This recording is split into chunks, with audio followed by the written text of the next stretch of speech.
In the previous build video we completed the R100 to 80%. But as always, the last 20% took 80% of the time and effort. But in this video we finished the bike to 100%. I answer the frequently asked questions and I show you all the parts that I used. And of course I show you the end result. So let's go! Before we start talking about the exhaust, let's do the final catch up on the wiring. So in the last video was like 70-80% done, but now it's 100% done.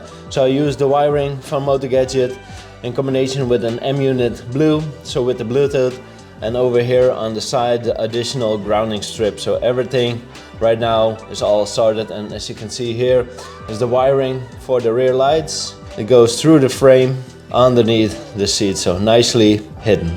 And oh boy, these things are bright, so you can't look into them directly, otherwise you'll see them for the upcoming 2 hours. These are also from Motogadget, so the 3-in-1 pins, rear light, indicator and brake light. And then to make it all work, we got this M-unit Moloch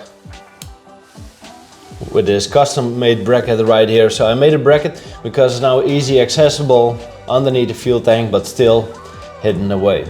And I wired it up with the fuse and the relay like recommended. To control it, I've got Motogadget controllers and also up front the Motogadget bar and indicators. Up front the headlight from Koso, so the Thunderbolt in combination with the power brick headlight cover. Between the controls we find this Motogadget Chrono Classic Speedo, nicely matched with the look of the bike. The input for the Speedo comes from this bracket right here, which actually is a original S1000RR ABS bracket. I customized the bracket so now the sensor for the Speedo fits in the bracket of the ABS module, and the wiring nicely tucked behind the leg and along with the brake line to the Speedo. On the other side of the bike we got this rack from Rick's Motorsport to be in control of the whole voltage regulation, and I placed it right here because it also gets some cooling while riding. It all gets powered by a Noco battery, which is placed underneath the gearbox with a battery box from SE Evolution, which is plug and play. And because we put a Siebenrock big bore power kit on this bike, we also went for dual ignition, so Twinspark both sides with dual ignition coils. And some more Siebenrock goodies right here, so the oil pan spacer and the new Siebenrock oil cooler right here. And last but not least, a license plate light, since it's mandatory in the Netherlands. By the way, the license plate holder came from custom Caferacer. This also needed some modifications to make it fit the older style license plate that I'm running, since it's a smaller size compared to the newer style. But after some welding, sandblasting, it's now finished, and I also made a plastic plate on the license plate holder so you don't see the ugly side of the license plate.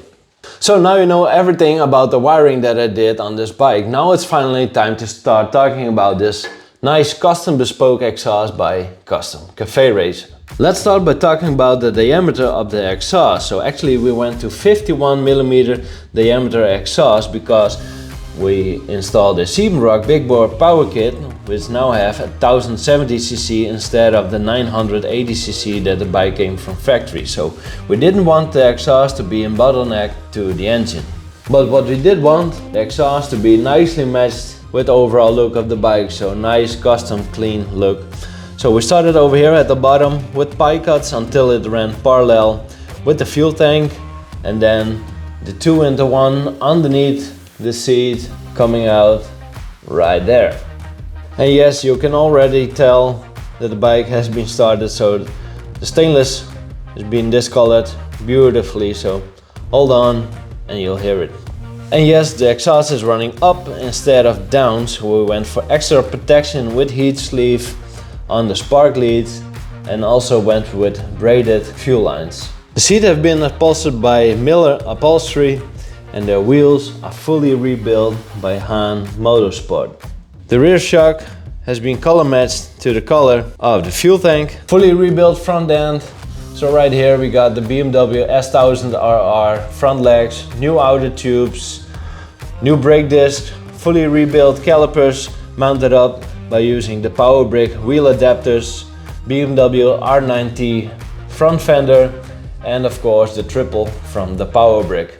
And finishing on top with this master brake cylinder by Brembo for some serious stopping power. And in the end, the fuel tank, which has been painted in the color Carbon Schwarz, so a metallic M individual color to finish it all off.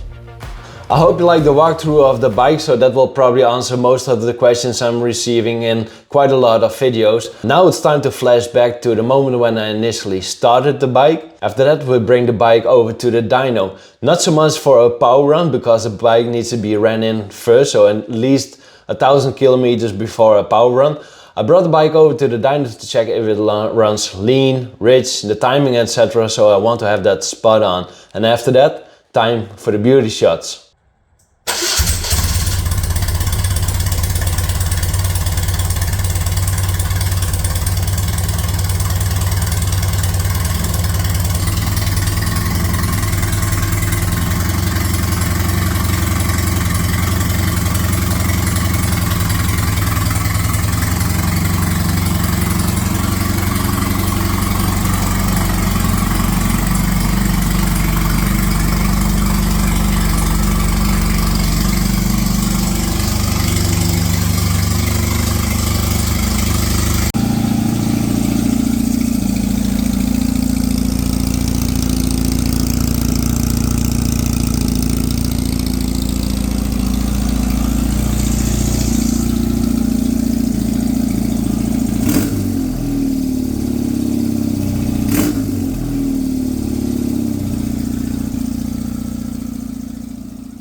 After visiting the dyno, we know that the timing is correct and the mixture is also good.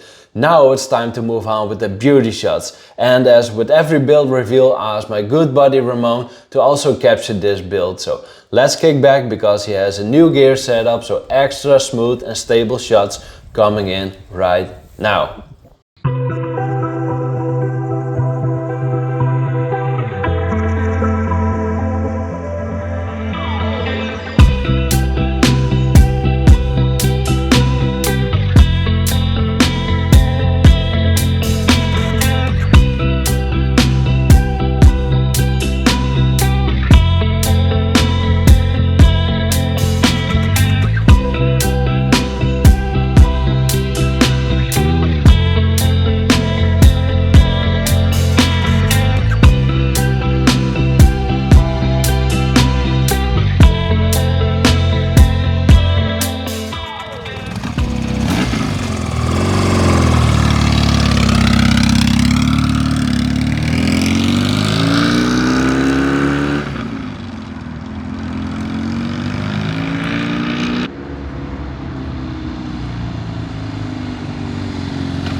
Well, my luck, I guess. I literally drove a few hundred meters and ran into police and they stopped me. But no surprises right there, since neither the weather nor the time of the year are typical for such a bike. But let's say, considering the whole situation, I got away with it pretty good. So that's all done, and the owner picked up the bike the next day. With this bike gone, that also means there's a new spot in the garage available. But let me tell you something, that spot has already been filled up long time ago.